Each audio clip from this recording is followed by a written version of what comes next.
we are sealing the scriptures inside our minds, you know. It says, seal the law among my disciples. Not everybody's going to get this truth. All right. And the more we study and learn, hey, the more clear it is. All right. So it's better just to have a humble spirit and just learn this truth than to sit there and think you're a know-it-all and try to preach stuff that you have no understanding of. Like some of these alphabet camps who are trying to say that John the Baptist wasn't in the truth. That's one of the dumbest things I've ever seen since I've been in this truth. All right. Ignorant. Go back to Matthew 11 and verse 7. And it says, as they departed, Yahushua began to say unto the multitudes concerning John, what went ye out into the wilderness to see? A reed shaken in the wind? Like he's been saying, what were you trying to see? Something unstable? You know, was John unstable in his truth? No, let's get the precept.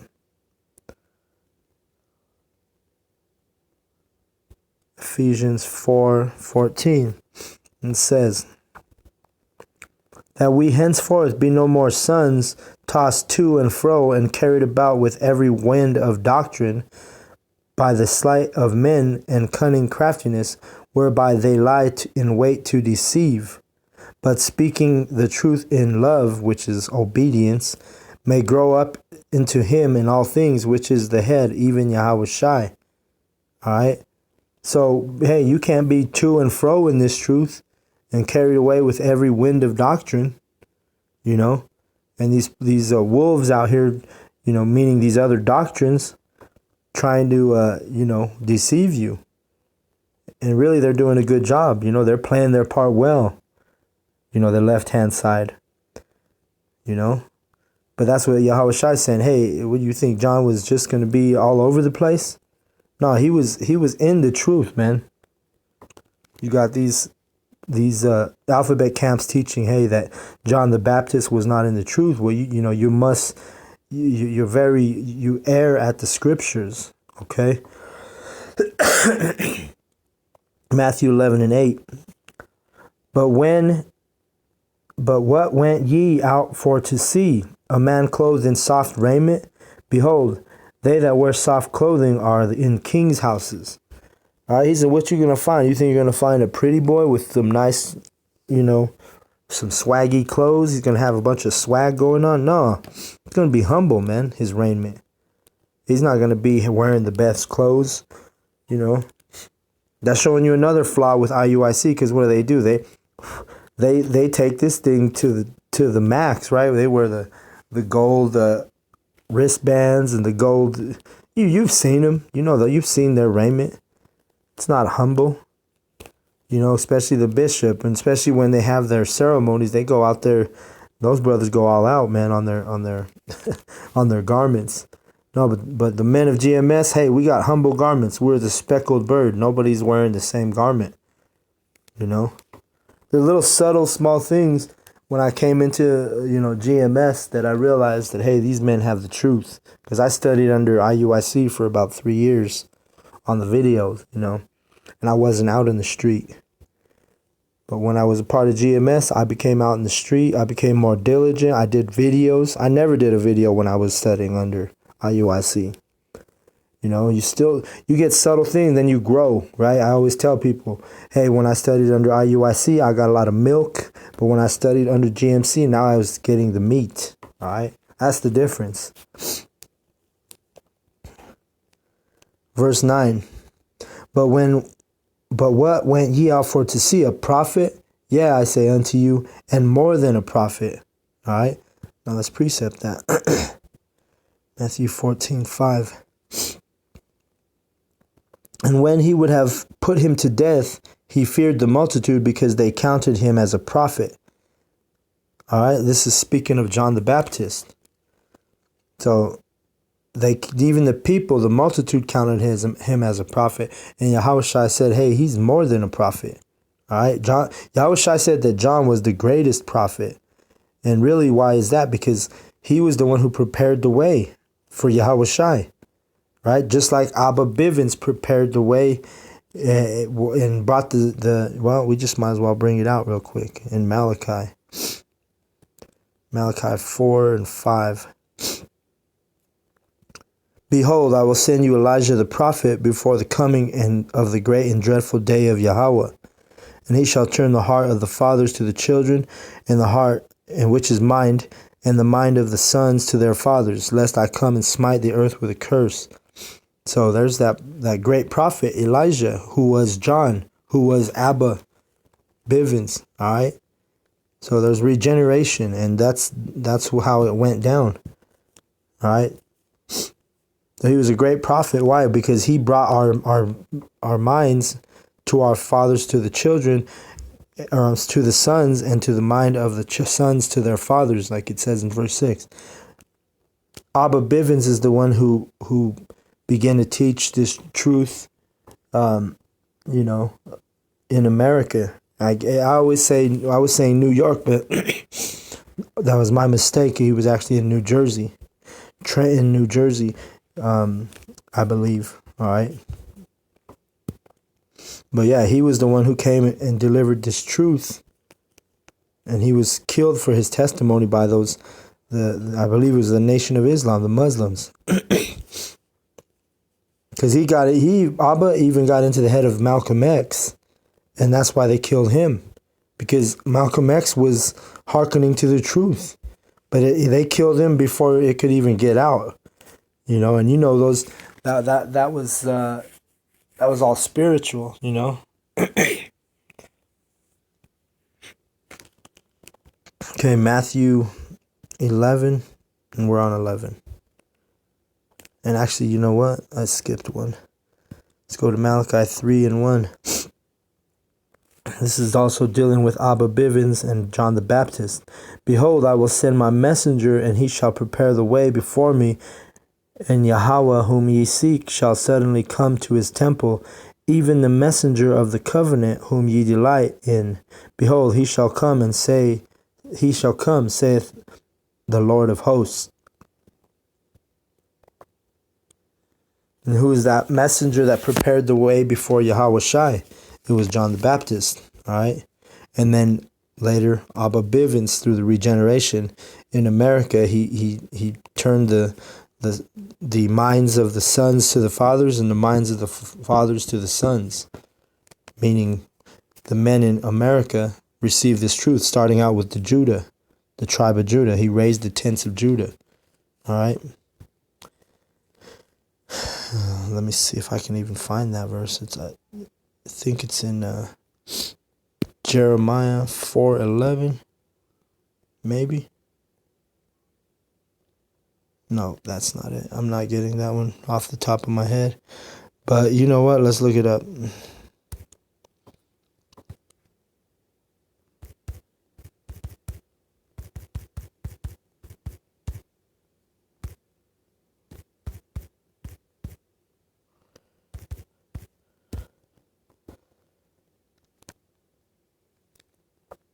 Okay, Zechariah. I was off. I said Jeremiah 4:11. It's actually Zechariah 12 and 7. So this is Zechariah 12 and 7. It says, and the Lord also shall save the tents of Judah first, that the glory of the house of David and the glory of the inhabitants of Jerusalem do not magnify themselves against Judah. All right, so that was Abba Bivins, okay? Because Abba Bivins was a Judite, and he was the one who was first given this truth in America, and he preached to the original seven heads, his disciples. All right, and he had disciples, just like we read in Matthew chapter 11, when. Let's go back to it. Matthew 11 and 2. And what does it say? Now when John heard in prison the works of Yahweh Shai, he sent two of his disciples. So John had disciples, all right? And also Abba Bivins had disciples, who John was Abba Bivins. All right. And if you all have some doubt, go to my video. I have a video where Abba Bivins popped up on the computer screen at my job. His name did. And go watch that testimony, For me, that was a nice little spiritual, divine thing that happened at work when I was explaining to my cousin who worked with me at the time that who Abba Bivins was. And then all of a sudden his name popped up on our computer screen. But I have a video on that if you want to go check it out. Let's see, where am I at? Matthew 11.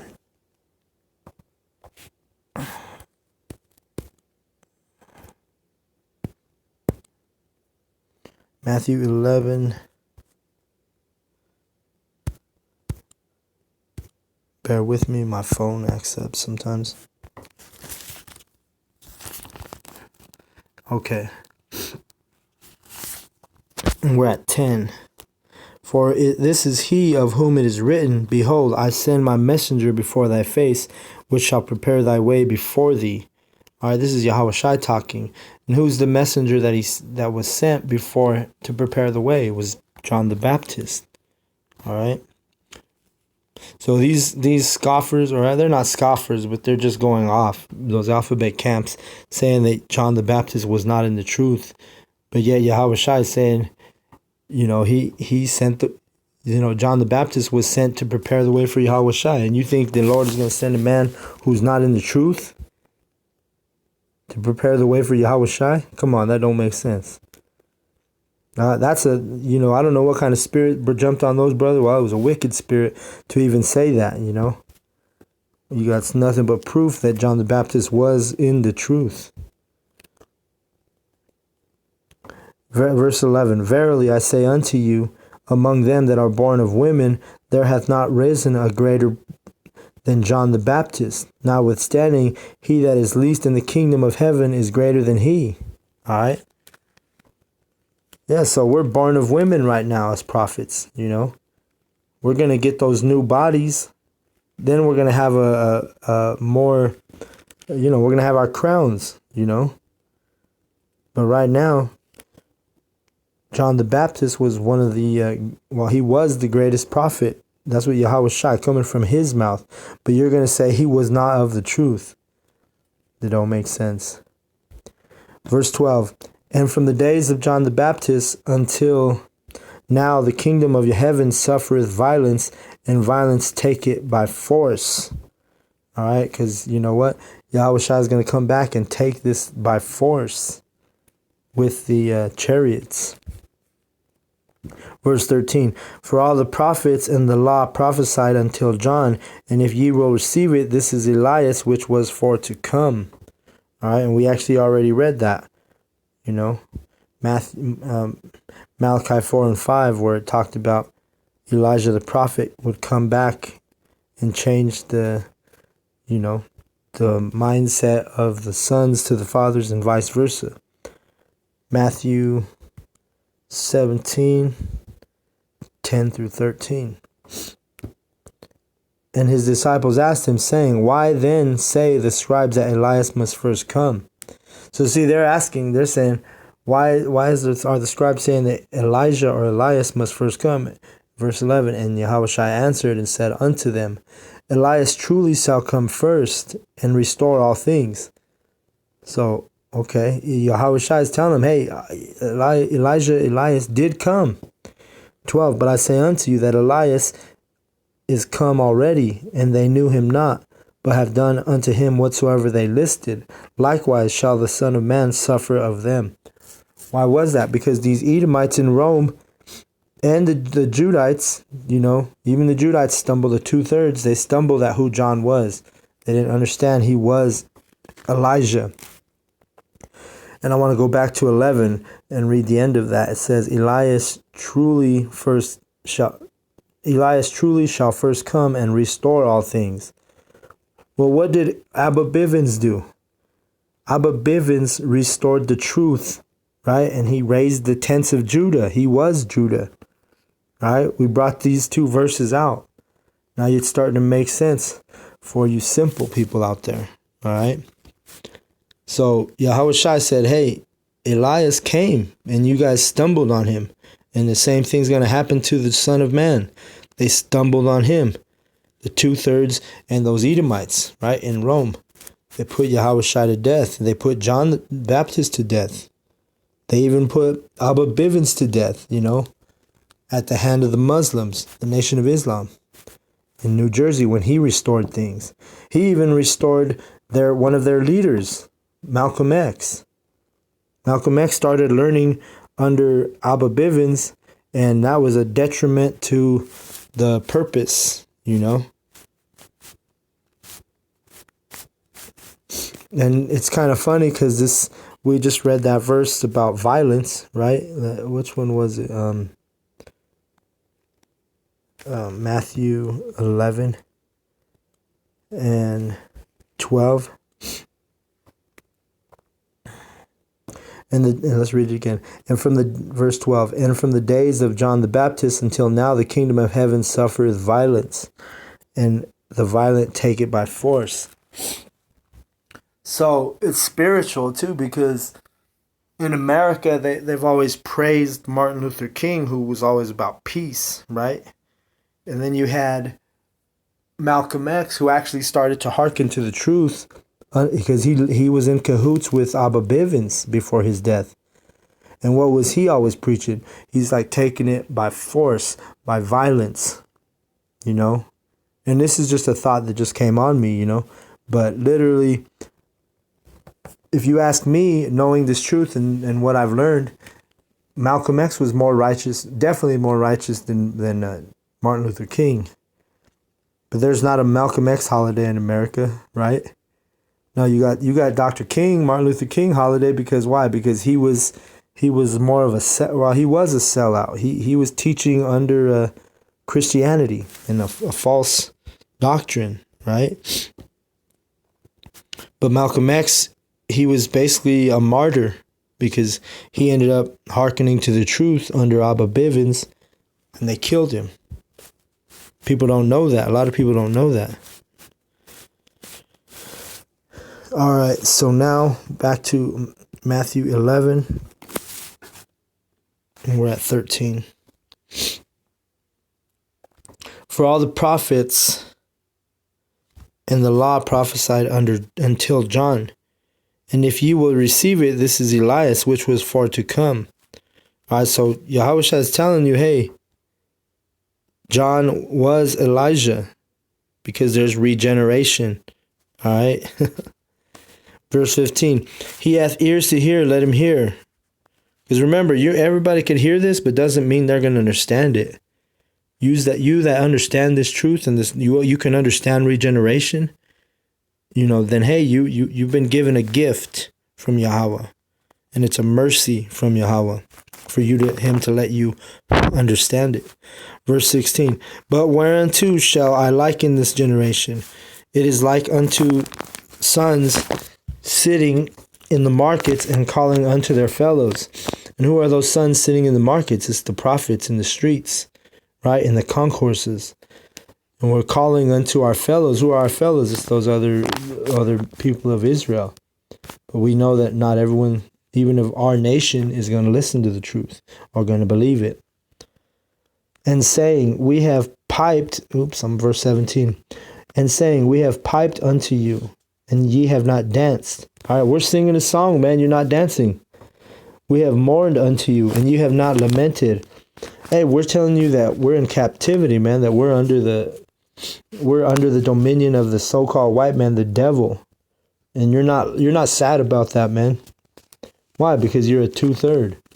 But when you start to realize this truth, you are going to lament. When you hearken to this truth, you will dance. All right? Because it's nice to know you're an Israelite, and it's even better when you become diligent and you really hearken to this truth. All right? And you go start feeding the flock, or otherwise teaching the nation of Israel, the so-called blacks, so-called Native American, so-called Hispanics. For John came neither eating nor drinking, and they say he hath a devil. All right? Let's go to that precept real quick. Matthew 3:4. And the same John had his raiment of camel's hair. It wasn't soft raiment like we read earlier. And a leathern gird about his loins. So he wore some leather girdle around his loins. And his meat was locusts and wild honey. All right. He wasn't even drinking, but they said he had a devil, on him.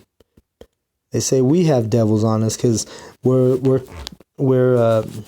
bringing out the truth and condemning their Jesus Christ. They get mad about that, They call us devils, Verse 11 and around 18. For John came neither in eating nor drinking, and they say he hath a devil. All right, they said John the Baptist had a devil, They killed John the Baptist in the reincarnation as Abba Bivins, because why?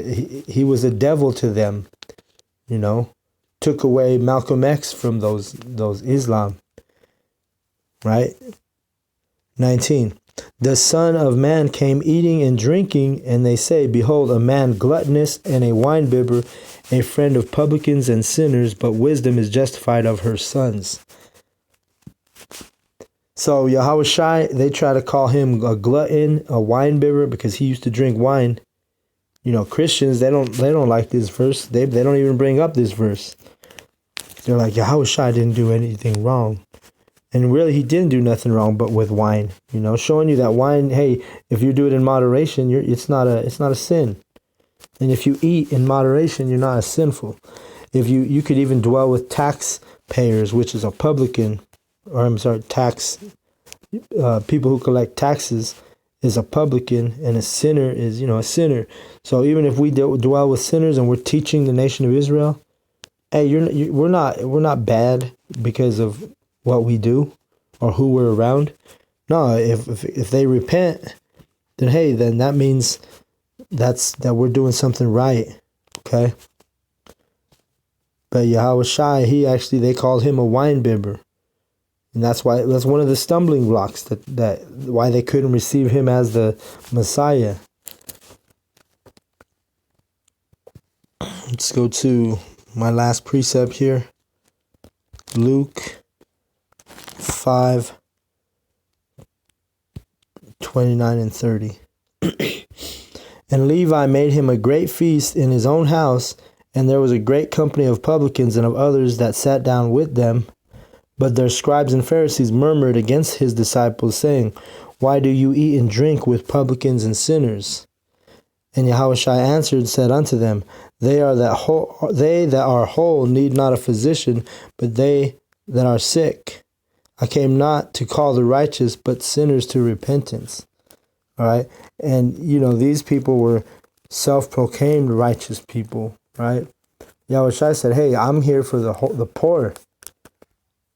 Like Joel Osteen, I'm sure his favorite people and T.D. Jakes are the ones who, even Bishop Nathaniel, he does this Shout Out Tuesday thing where, they're giving shout outs to all the people that have given the biggest tithes. Yahushua he wasn't like that.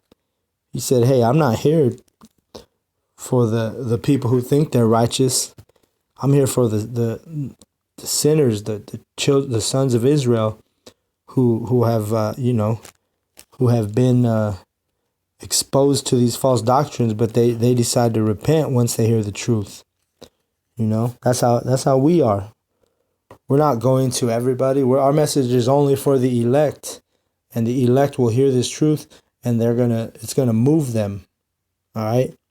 If you're not an elect and you hear this truth, and you just keep moving along, you may give a shalom with your fist and just keep it moving. That's not the spirit of an elect. All right. The spirit of an elect is going to be moved to really turn this into something greater. All right. But with that, I want to give all praise and glory unto Yahweh, Ba'ashem, Yahushai, Ba'ashem, HaRakakodash, Barakatah. I also want to give double honors to the elder apostles of Great Millstone for teaching us this truth. And also want to acknowledge all the Akyam pushing this truth with sincerity. Shalom to the elect.